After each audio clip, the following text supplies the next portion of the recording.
егер менің әкемді босатсаңыз, мырзаны жүретін етемін, деді ол.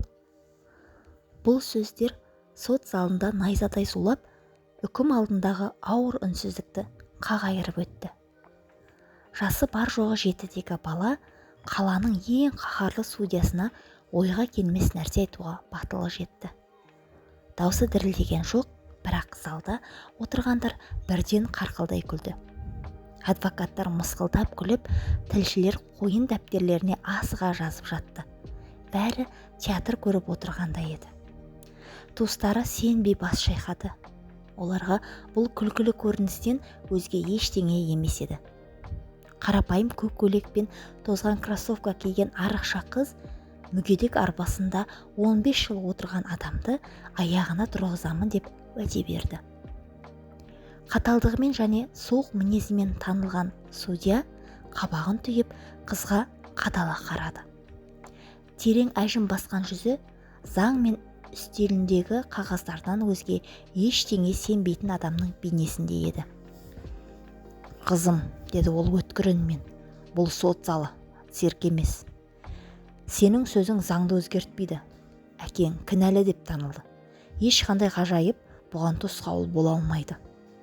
Күлкі күшейе түсті. Бір әйел сыбырлай айтты: «Бейшара, есінен айырылған ғой». Ал бір ер адам мазақтап: «Онда оны билетші қызым, біз күтеміз», деді. Ал айыптаушылар орындығындағы қолы кісенделген әке үнсіз жылады. Иығы дірілдеп тұрды. Бірақ бұл айыптың алдындағы қорқыныш емес, қызының қорланғанын көруден туған жан азабы еді. Ол орнынан тұруға тырысты да жалбарынып: «Қызым, бұлай істеме, мен үшін өзіңді қорлама», деді. Бірақ қызы беріспеді. Ол иегін көтеріп, нық қадаммен залдың ортасына келіп, судьяның көзіне тура қарады. Жұдырықтары дірілдеп тұрса да, даусы бұрынғыдан да қаттырақ естілді. «Мен мырзаны жүргізетін боламын, бірақ алдымен менің әкемді босатыңыз». Судья креслоның тұтқасынан шап беріп ұстай алды. Бұл сөз оның әлемінен жасырып жүрген жарасы дәл басқан еді. Оны мүгедек еткен апат. 15 жыл бойы дәрігерлерден «Сіз енді ешқашан жүре алмайсыз» деген суық үкімді естіп келді. 15 жыл бойы азап, ашу және тас жүрекке айналған суықтық. Ал енді алдында өмірдің өзінен тартып алғанды қайтар алатынын сенген кішкентай бала тұр. Барлығы күлмек болды, бірақ күлкі шықпады. Бүкіл зал оның жауабын күтті. Ол тамағын кенеп, ақыры менмен үнмен ырылдай сөйледі: «Сенде 2 минут бар. Көрсет, маған мына мүмкін емес ғажайыпты. Ал сәтсіздікке ұшырасаң, әділдікті көз жасы мен балалық сиқыр сатып ала алмайтынын білесің». Залға ауыр үнсіздік орнады. Тіпті ең мысқылшылардың өзі сол сәтте күлуге бата алмады. Қыздың жанарында өзгеше от бар еді. Бұл бейкүнәлік емес, бұл лапылдаған сезім. Көз ұшында елемей қою мүмкін емес нұржанды. Әкесі жылады, анасы артқы қатарда көз жасын тия алмады. Журналистер камераларын жақындатып, күзетшілер әр қимылын бақылап тұрды. Ал қыз болса ешкімді көрмеді, тек бір адамды ғана, өзінің алдындағы мырзаны. Ол терең тыныс алып, баяу арбаға жақындады да кішкентай қолдарын созды. Көзі айқын, дауысы тыныш, бірақ сенімге толы еді. Бұл түс емес, бұл уәде. Мырза жүреді, оны бәрі көреді. Бір сәт бұрын күлкіге толы сот залы енді демін ішіне тартып үнсіз қалды. Бір көрінбейтін нәрсе болайын деп тұрғандай еді. Қыз арбаның алдына тізерлеп отырды. Салқын мәрмәр еден оның нәзік терісін қарып өтті. Бірақ ол сезбеді. Қолдарын судьяның қозғалыссыз тізесіне қойып, көзін жұмды да бала дұғасындай жұмсақ сөздерді сыбырлай айта бастады. Бала дұғасындай сыбыр. Залдағы тыныштық тіпті тұншықтырардай еді. Барлық көздер оған қадалды. Біреулердің жанарында мысқыл, біреулердің көзінде сенімсіздік, ал аздаған адамдардың жүзінде аяныш байқалды. Бірақ ешкім сенбеді. Ешкім мұның шындыққа айналуы мүмкін екенін елестетіп те көрмеді. Артқы қатардан бір ер адам кекесінмен айқай салды. Қане ғажайыпшы, судьяны билетші. Зал күлкіден жарылып кетті. Біреулер алақан соғып, біреулер ысқырып, арзан қойылым көріп отырғандай мәз болды. Күлкі мәрмәр қабырғаларын жаңғырып, балғамен соққандай ауыр тиді. Судья болса, сырттай қатал қалпын сақтағанымен күлмеді. Көзі жартылай жұмулы. Қызды менсінбеумен әлде қайдан ұшқын берген бір терең сезім аралас күйде бақылап отырды. Күмәннің қалдығы ма, үміттің көлеңкесі ме, өзі де білмеді. Бірақ қыз тайсалмады. Ерні әлі де сыбырлап тұрды. Сыңар дауысы әлсіз болса да, кез келген жатталған сөзден күштірек естілді. Сөз бұл таза, пәк, лапылдаған сенім еді. Кенет судья қасын көтеріп, құрғақ, суық болаттай қатты күлкі шығарды. Болды ма? Деді ол мысқылмен. Қайғылы көрініс. Ештеңе болған жоқ. Баланың байыпты сотта керемет жасауға тырысқаны. Оның күлкісі басқаларға белгі болғандай, залды одан да зор күлкі кернеді. Бір әйел басын шайқап, бәрі естетіндей дауыстап айтты. Бишара қыз, осы масқарадан кейін өмір бойы жаралы болып өседі ғой. Қыздың жүрегі қақ айырылғандай болды. Ішке тығып ұстаған жасы енді бетімен ағып түсті. Ол айналасына қарады. Көргені тек мысқыл күлкі, менсінбеу мен саусағын шошайтып күлген жүздер еді. Әкесі орнынан атып тұрып, шарасыз айқай салды. Тоқтатыңдар, ол әлі бала ғой. Бірақ күзетшілер оны итеріп, қайтадан айыпталушылар орындығына отырғызып, қатты ұстады. Ол көз жасына ерік берді. Қызын қорлаған сәттің алдында дәрменсіз, жаншылған күйде. Қыз баяу орнынан тұрды. Аяқтары дірілдеп, жүзі ұяттан қызарып кеткен. Тыныс алмақ болып еді, тамағына тығылған өкініштің түйіні тұншықтырды. Әкесіне жасқа толы көзімен қарады. Оны құтқара алмағаны үшін кешірім сұрағандай. Топ күлкіден тұншығып, тілшілер ашкөздене жазып жатты. Судья тамағын кенеп, балғасын қатты соғып, темірдей суық дауыспен тәртіп орнатты. Тоқтатыңдар бұл масқараны. Үкімге көшеміз, деді судья. Сол сәтте бал сезім адам қатыгездігінің бар ауырлығын сезінді. Әкесін құтқармақ болған адал ниеті күлкі мен келемеждеуге айналды. Бірақ үнсіз тағдыр парақты жаңартуға дайындалып тұрған еді. Зал әлі де қатыгез күлкіге толы болатын. Ал жеңілген бал сезім артқа бұрылып, баяу кете бастады. Түсі оңған, көк көйлегі жеңіл тербеліп, ол сүрініп, қорлықтан қашпақ болып келе жатты. Көз жасынан мырамыр еденге тамған тамшылар оның жан азабының ізі сияқты еді. Айыпталушылар орындығында отырған Руслан шарасыз дауыспен айғайлады. Бал сезім, қызым, мені тастама. Бірақ оның үні соттағы у-шуға, уытты сыбырларға, бәрін жазып жатқан тілшілердің қарындаштарының сиқырына жұтылып кетті. Судья көзілдірігін түзеп, терең демалды. Ол қайтадан суық, мейірімсіз кейпіне енуге дайын еді. Үкім парағын қолына алып, қатқыл үнмен оқи бастады. Руслан Сандалұлы 10 жылға бас бостандығынан айырылады. Бірақ сөзін аяқтай алмады. Денесінің бір тосын дірілетті. Алдымен кеудесінде бір қысым пайда болды. Ауа тығыздалып кеткендей. Сосын оң балтырының бойымен жеңіл шаншу жүгірді. Судья сәл кідіріп, қабағын түйді. Мүмкін емес, деді іштей. Апаттан бері 15 жыл өтті. 15 жыл белден төмен мүлдеңе ештеңе сезбедім. Ол терең дем алып, өзін сендірмек болды. Бұл тек шаршағандық қана. Сол баланың сөзі тудырған психологиялық елес қана. Бірақ шаншу күшейе түсті. Енді ол жұмсақ жылулыққа ұласты. Сосын нағыз соққылай соққан пульсацияға айналды. Судья креслоның тұтқаларын қысып ұстады. Саусақтарының буындары әппақ боп кетті. Жүрегі жиі соға бастады. Ал бұл кезде ешкім ештеңе байқамады. Залда әлі де күлкі естіліп жатты. Біреулер қалжыңдап, басқалары кетуге дайындалып, мұның бәрін баланың ақымақ ойыны деп ойлады. Бірақ судья сезді, бірдеңе болып жатыр.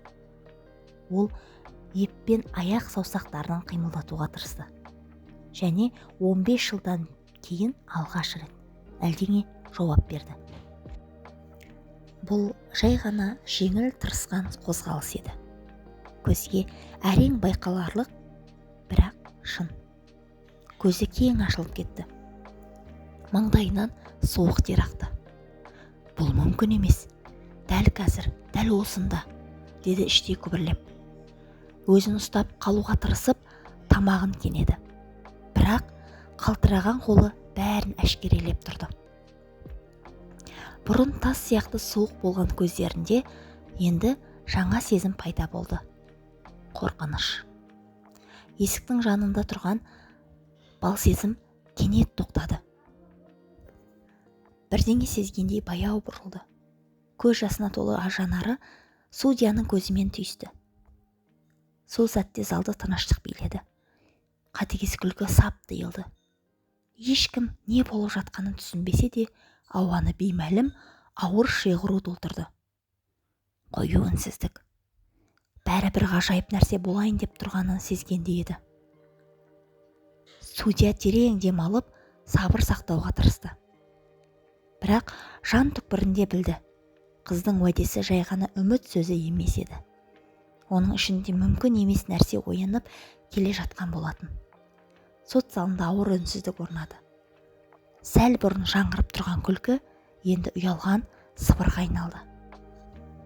Судья әрдайым қатал әрі мызғымас адам болып көрінетін. Бұл сәтте мүлде басқа еді.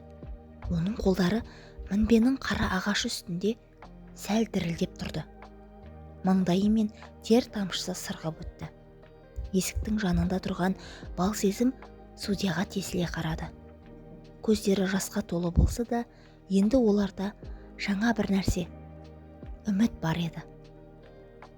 Қыз баланың жүрегі өзгелерден бұрын сезгендей, оның уәдесі бекер болмағанын аңғарды.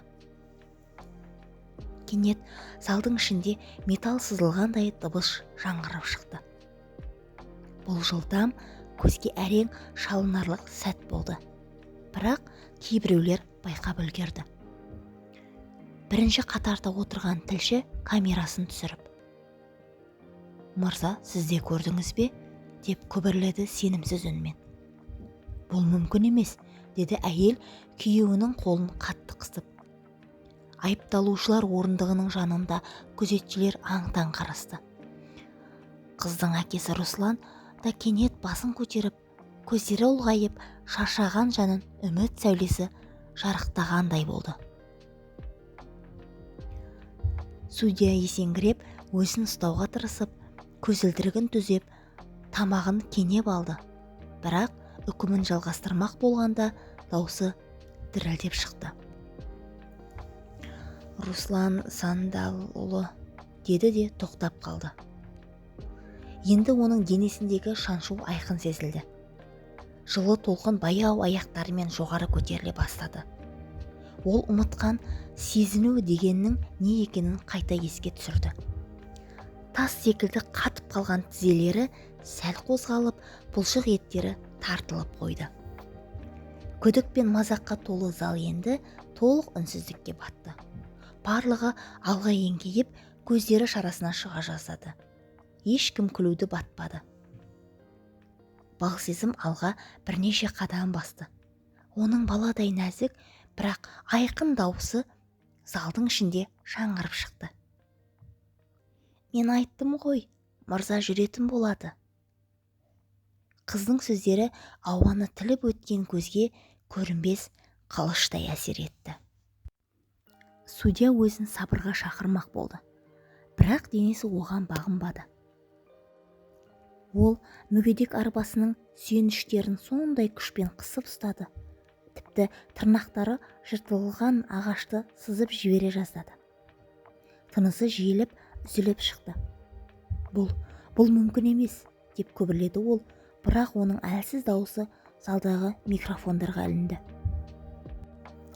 Енді ешқандай күмән қалмады. Бір ғажайып нәрсе болып жатты. Залға өлі тыныштық орнады. Бірақ бұл үнсіздік бос емес еді.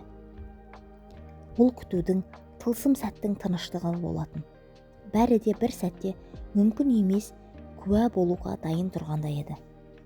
Ал осының дәл ортасында бар болғаны 7 жастағы қыз бала, қарапайым көйлек киген, көздері жарқыраған күйі судьяға өмірінде ешбір ересек адам көрсете алмас сеніммен қарап тұрды. Сот залының бәрі демін ішіне тартты. Бұрын баланың еркелігі болып көрінген нәрсе енді ұжымдық таңданысқа айналды. Барлық көздер қатал әрі мызғымас судьяға қадалды. 15 жыл бойы мүгедек арбасынан тұрмаған адамға. Оның денесі дірілдеп, маңдайынан тер тамшылап ақты. Судья қалпын сақтап, бедерін ұстап қалуға тырысты. Бірақ не болып жатқанын енді өзі де бақылауда ұстай алмады. Беделін сақтап қалуға тырысқанымен, ол енді болып жатқанды бақылауда ұстай алмады. Ұзақ жылдар бойы ұйқыда жатқан аяқ бұлшық еттері еріксіз қимылдай бастады. Арбаның негізіне оң аяғы соғылғанда құрғақ ағаш дауысы залда жаңғырып естілді. Зал ішін таңданыстың шуылы шарпып өтті. Ол қозғалды, деп айқайлап жіберді біреу, бәрі естісін дегенде. Тілшілердің камералары қатар-қатар жарқылдап, әр сәтте түсіре бастады. Әзірге ғана қызды мазақ еткен журналистер енді ең жақсы бұрышты иемденуге тырысты. Судья көз жасын тауып, шындықты мойындамауға тырысты. Бірақ қайта ашқанда жүзіндегі үрейді жасыра алмады. Алдында мүмкін еместі көрінген ғажайып тұр еді. Кішкентай балсезім тағы бір қадам алға басты. Оның нәзік те нық даусы тыныш залды жаңғырықпен кернеді. Мен айттым ғой, мырза әлі де жүре алады. Судья сөйлегісі келді, бірақ тамағы қысты. Ол дірілдеген қолымен арбаның сүйенішін ұстап, демін ішіне тартты. Бір сәтке бүкіл дүние тоқтап қалғандай болды. Сосын бар күшін жинап, ол денесін көтере бастады. Арбаның темірі сықырлап, зал ішінде найзағайдай жаңғырып шықты. Сот залы бір сәтте орындарынан тұрып, сенімсіздік пен таңданыс аралас күйге түсті. Судья әр сантиметр көтерілген сайын күмәннің орнын шынайы таңғалыс басты. Ақыры ол толық тұрғанда залды бірдей шыққан дем іліп әкетті. Судья дірілдеп, алдындағы үстелге сүйеніп, аяғына қарап тұрды. Өзі сенгісіз кереметтің алдында тұрғандай.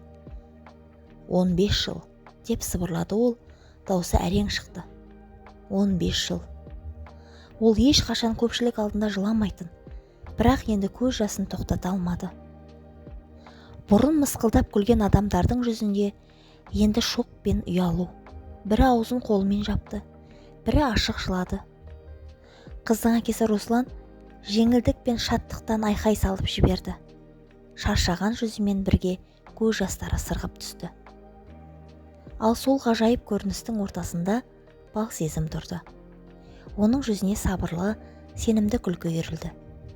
Бәрін басынан ақ білген адамның күлкісі.